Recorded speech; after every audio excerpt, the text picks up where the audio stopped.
Alright, so here's the deal. In Path of Exile 2, you're not just running around blasting enemies with your usual skills, you can actually recruit some of those enemies to fight for you. That's right, with the Bind Spectre skill, you get to turn certain monsters into part of your personal minion squad. It works kinda like Tame Beast, but instead of taming wildlife, you're enlisting all kinds of nasty creatures to do your bidding. The catch? It costs spirit to keep them around, and since spirit is super limited, you can't just grab everything you see, and that's exactly why knowing which specters are worth your spirit is such a big deal. Not every mob in the game is going to carry you through tough endgame fights, and experimenting with all of them would eat up your time and resources fast. That's where this video comes in. We're going to break down the best specters to recruit, why they're strong, and how they can really make or break your build once the difficulty ramps up. So if you're ready to build the ultimate undead dream team, let's dive in. I'm quickly moving on to the video, and I'm ranking specters in Path of Exile 2. Before we start, if you enjoy these types of tier list videos, don't forget to like the video and subscribe. Enjoy watching. My friends, only 0.1% of viewers subscribe. If you like this type of content, please do not forget to subscribe to the channel. Thank you in advance for your support.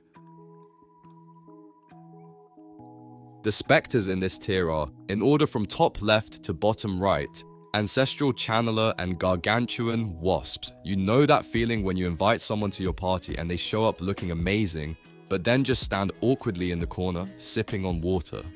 That is basically the Ancestral Channeler in Path of Exile 2. This specter is found in the Halls of the Dead during Act 4, and it reserves 59 spirit when you bring it along, TCing. On paper, it looks incredible because it summons little orb-like buddies that shoot out ice projectiles whenever enemies get close. And when those projectiles stack, the cold damage can get really wild. But here is the problem. The Ancestral Channeler is slower than your grandma's dial-up internet, and its health pool is laughably low. So, while it can look good in the damage charts, in reality, it spends a lot of time face planting to random boss mechanics. Now, on the opposite side of the spectrum, we have the Gargantuan Wasps, and yes, they are exactly as annoying as they sound. You can find them in Erastus during Act 4, or buzzing around the Ashen Forest in the interlude zones. To recruit them, you are going to spend 84 spirit, which is quite the chunk, but what you get is actually pretty fun. These wasps are not about raw numbers, they are about positioning and speed.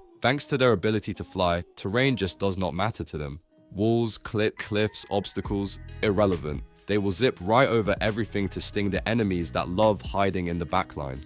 The thing with the Gargantuan Wasps is that, on paper, their damage looks pretty mediocre, but in practice, because they are constantly moving and constantly hitting, their overall damage ends up being way more consistent than you would expect.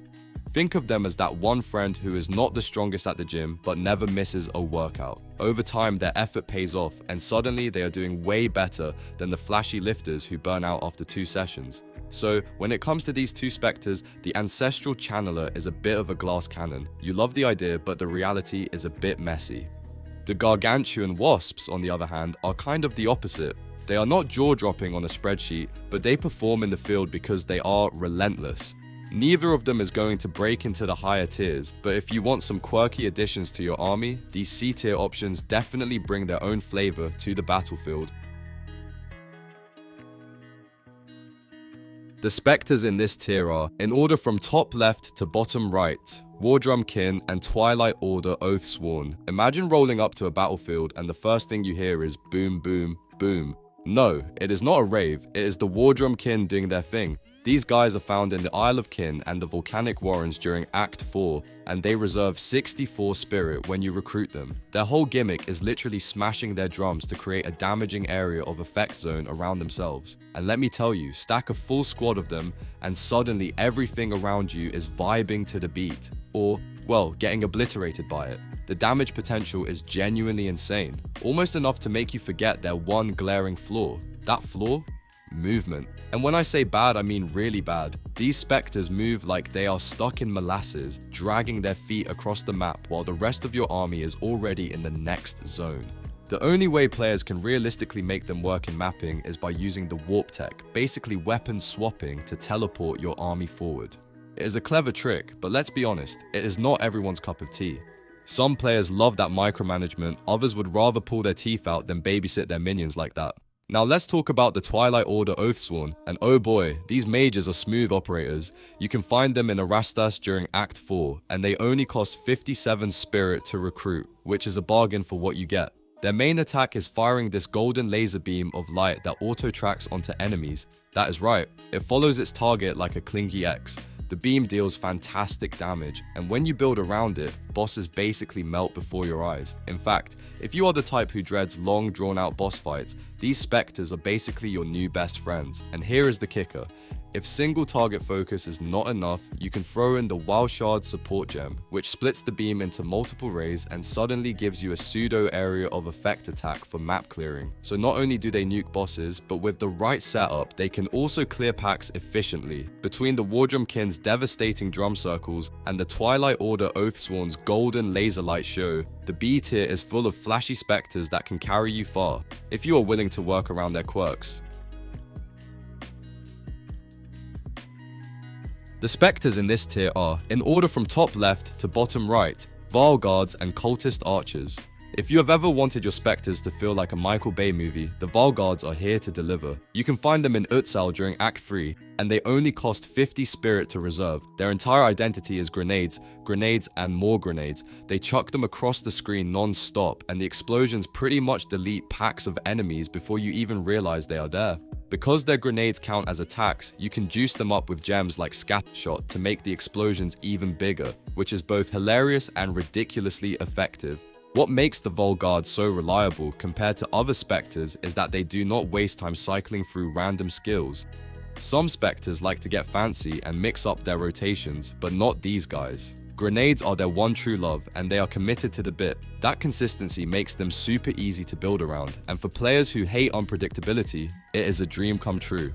You know what they are going to do every single time, and it never disappoints. On the other end of the A tier, we have the Cultist Archers, and honestly, they are way more dangerous than their simple name suggests. Found in Freythorn during Act 1, these cost 60 spirit to bring into your army. At their core, they are long-range snipers, essentially matching the attack range of the Ranger class itself. That alone makes them appealing for players who want safe, reliable backline damage. But the real spice is in their special trick, the poison flowers. These nasty little blooms detonate after a short delay, spreading damage across the battlefield. With enough cultist archers stacked in your army, the screen basically turns into a deadly garden party. Between their long-range bow damage and the constant chain of poison flower explosions, they bring both single-target pressure and impressive area of effect coverage. Together with the explosive madness of the Vile Guards, the A-tier specters in Path of Exile too feel like an army of specialists that can handle almost anything. You get the screen-wide chaos of grenades and the deadly precision of archers, making this tier a powerhouse for both mapping and bosses. The specters in this tier are, in order from top left to bottom right, Frozen Mandibles and Powered Zealots. Picture this, you are deep in the Ashen Forest, Act 2 interludes, and suddenly this unhinged ant comes sprinting at you like it just downed 3 energy drinks back to back.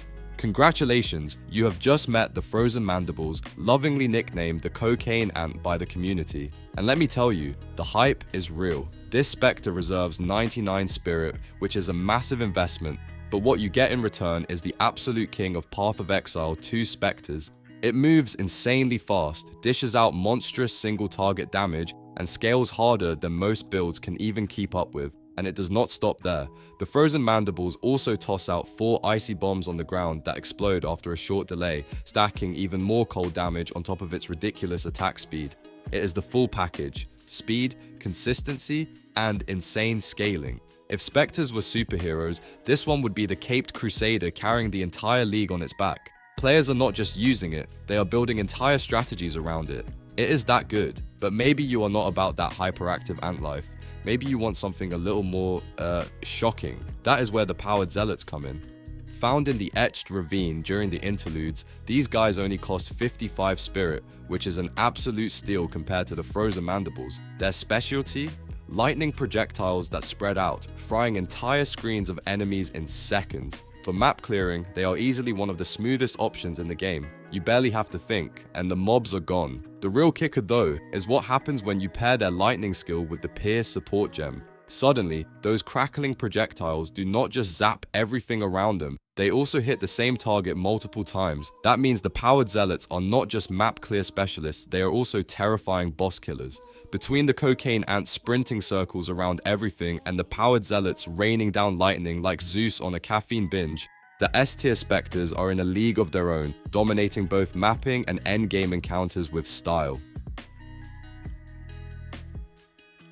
The video ends here. See you in another video. Don't forget to subscribe.